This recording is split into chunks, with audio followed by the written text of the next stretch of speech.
Auxiliary.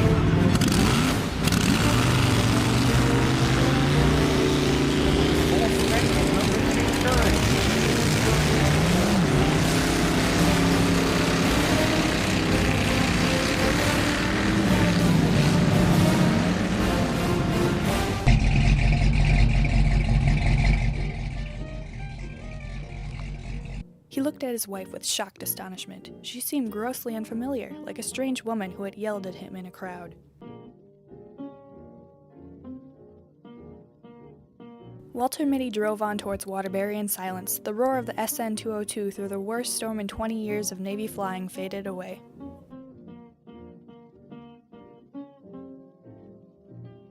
Walter Mitty stopped the car in front of the hair salon.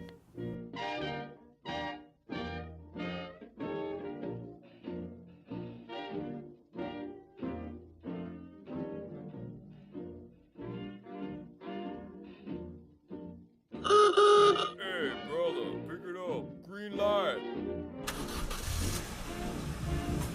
Mitty hastily pulled on his gloves and lurched ahead. He drove around the streets aimlessly for a time, and then he drove past the hospital on his way to the parking lot. It's the millionaire banker, Wellington Macmillan.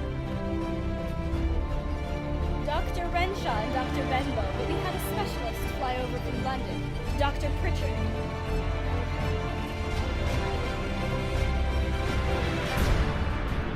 Hello, Mitty.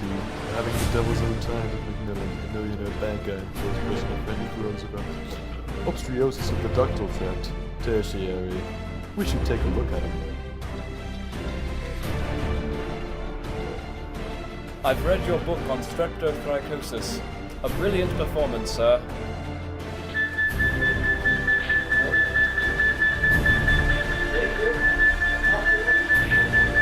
The new anesthetizer is giving away. There's no one here who knows how to fix it.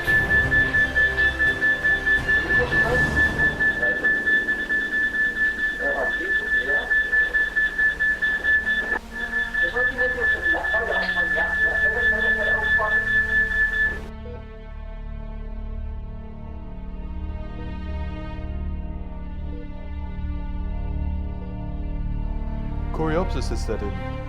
If you would take over, Mitty?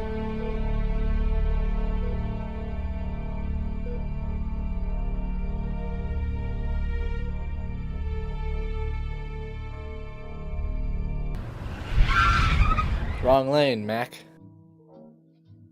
Don't worry about it. I'll put her away. Hey, better leave the key. The attendant vaulted into the car, backed it up with insolent skill, and put it where it belonged.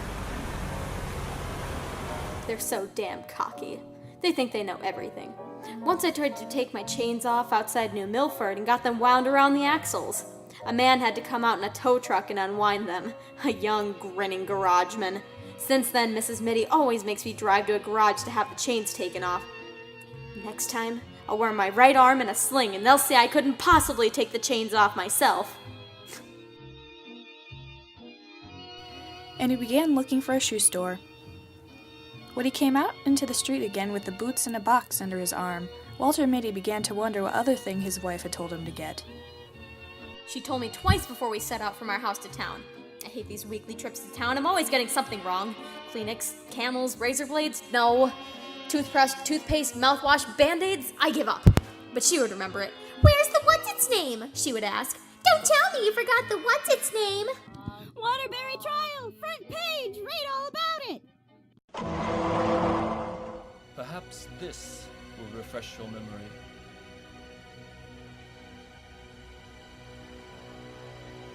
Have you seen this before?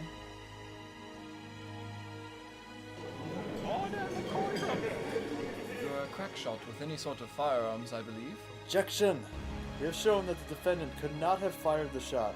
We have proof that he wore his right arm in a sling on the night of the 14th of July.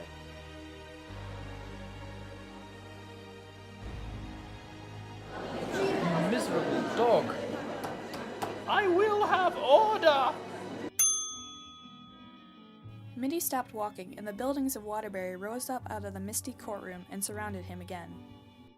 He said dog treats. That man said dog treats to himself. Mitty hurried on. He went into a pet shop, not the first one he came to, but a smaller one farther up the street. Any special brand, mister?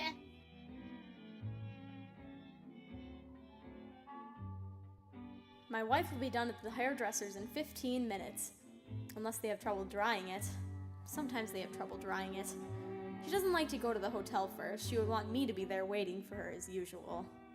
He found a big leather chair in the lobby facing a window, and he put the boots and the dog treats on the floor beside it. He picked up an old copy of Liberty and sank down into the chair.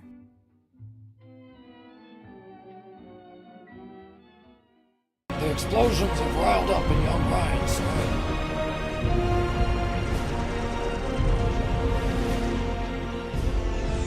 But you can't, sir. It takes 2 men to handle that bomber, and the arches are pounding hell out of the air. Von Richtman's circus is between here and Salier.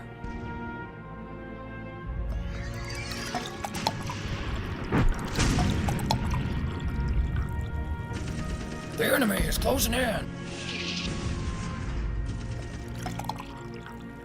I've never seen a man who could hold his brandy like you, sir. Begging your pardon, sir. It's 40 kilometers through hell, sir.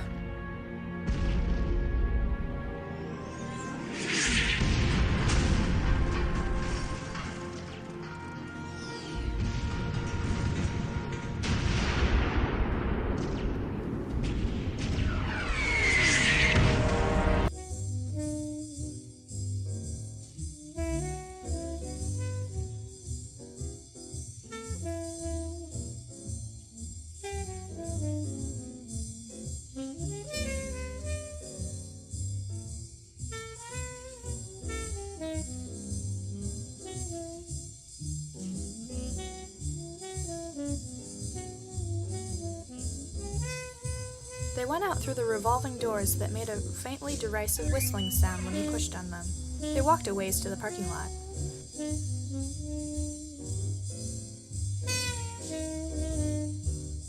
Of course she'll be more than a minute.